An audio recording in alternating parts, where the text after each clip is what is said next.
रोहन एक साधारण लड़का था। दिन में कॉलेज और रात में फूड डिलीवरी, यही उसकी दिनचर्या थी। छोटे छोटे ऑर्डर से वो अपनी फीस और खर्चा जुटा रहा था। एक शाम उसकी डिलीवरी ऐप पर एक बड़ा ऑर्डर आया। लोकेशन देखकर वो चौंक गया। ये शहर के बाहर एक सुनसान इलाके में था, लेकिन ऑर्डर की कीमत इतनी अच्छी थी कि वो मना नहीं कर पाया। थोड़ी झिझक के बाद उसने ऑर्डर स्वीकार कर लिया। उसे लगा ये डिलीवरी पूरे हफ्ते की परेशानी कम कर देगी। शाम ढलते ही रोहन ने स्कूटी स्टार्ट की और ऑर्डर लेकर निकला। जैसे जैसे वो शहर से बाहर निकल रहा था, सड़कें सुनसान होती जा रही थी। घने पेड़ों के बीच से गुजरती तंग सड़कें और ठंडी हवा माहौल को डरावना बना रही थी। अचानक उसका फोन बजा। ये वही कस्टमर था जिसने ऑर्डर किया था। कहां तक पहुंचे? एक धीमी गहरी आवाज थी, बस रास्ते में हूं। लोकेशन पर पहुंचने में थोड़ी देर लगेगी, जल्दी करना, समय बहुत कीमती है। फोन कट गया। आवाज में कुछ ऐसा था जिसने रोहन को असहज कर दिया। लोकेशन पर पहुंचते ही रोहन का दिल जोर जोर से धड़कने लगा। ये एक पुरानी खंडहर हवेली थी। चारों ओर घना जंगल था। हवेली की खिड़कियां टूटी हुई थी और छत से पानी टपक रहा था। गेट पर लगी लोहे की बेल बजाने पर गेट खुद ब खुद खुल गया।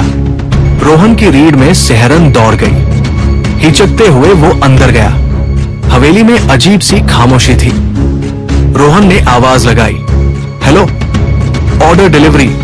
अचानक एक दरवाजा खुला और एक बुजुर्ग महिला बाहर आई।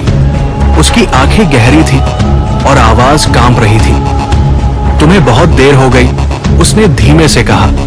रोहन ने जल्दी से खाना उसे सौंप दिया और पैसे लेने का इंतजार करने लगा, लेकिन वो महिला बिना कुछ कहे अंदर चली गई। कुछ मिनट बाद दरवाजे के पास से एक ठंडी हवा चली। रोहन ने महसूस किया कि कोई उसके पीछे खड़ा है। जब उसने मुड़कर देखा तो वहां कोई नहीं था। डर के मारे रोहन गेट से बाहर जाने ही वाला था कि तभी उसके फोन पर मैसेज आया, भूल मत करना, खाना सही जगह पहुंचा देना। ये उसी ग्राहक का मैसेज था जिससे उसने पहले बात की थी। लेकिन मैंने तो खाना दे दिया, रोहन बड़बड़ाया। तभी वो बुजुर्ग महिला फिर से आई, लेकिन इस बार उसका चेहरा डरावना था। उसने कहा, तुम गलत जगह पर आए हो, असली ग्राहक दूसरी ओर है। महिला ने हवेली के पीछे की ओर इशारा किया।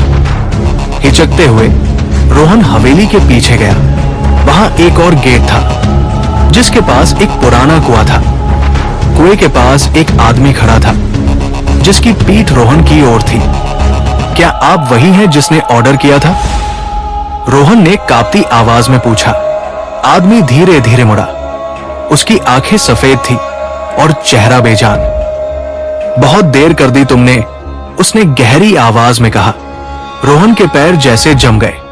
वो भागना चाहता था लेकिन भाग नहीं सका। तभी कुएं से अजीब आवाजें आने लगी, जैसे कोई रो रहा हो। डर के मारे रोहन ने स्कूटी की ओर भागने की कोशिश की, लेकिन तभी हवेली के चारों ओर साए घूमने लगे। वो आदमी अब उसके सामने आ गया और बोला, ये खाना तुम्हारा नहीं, मेरा है, जाओ, लेकिन मेरे हिस्से को छोड़कर। रोहन ने किसी तरह स्कूटी स्टार्ट की और वहां से निकल भागा। जब वो शहर पहुंचा तो उसने देखा कि उसका ऑर्डर बैग अब भी भरा हुआ है। अगली सुबह रोहन ने उस लोकेशन को ट्रैक किया। उसे पता चला कि वो हवेली सालों पहले छोड़ दी गई थी और वहां रहने वाला परिवार एक अनहोनी के कारण मर चुका था। उसके ऑर्डर ऐप पर वो ऑर्डर अब गायब था। वो आदमी जिसने कॉल किया था कभी अस्तित्व में नहीं था। आज भी रोहन हर रात उस घटना को याद करता है। वो अपने बैग में रखे बचे हुए खाने को छूने की हिम्मत नहीं करता।